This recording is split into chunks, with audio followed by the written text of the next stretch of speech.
اور چند ٹکوں کی خاطر بیچتے ہوئے نظر آئے۔ اعلیٰ حضرت وہ مرد مجاہد ہیں، سخت اتنے تھے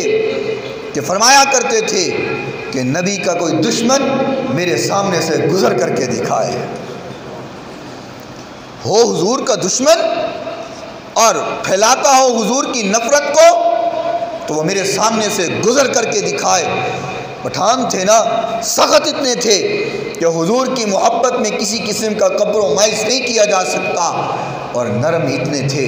کہ اگر 11ویں شریف کا لنگر زمین پہ گر جاتا تھا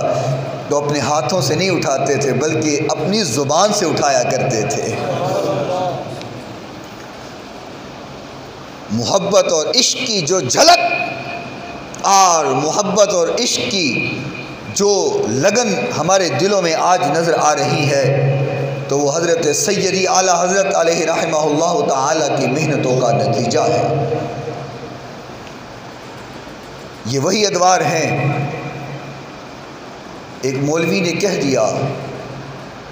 کہ معاذ اللہ حضور کے کپڑے گندے تھے، حدیث کے الفاظ ہیں، حضور کے کپڑوں پہ مٹی لگی ہوئی تھی، تو اس نے اس کا ترجمہ یہ کیا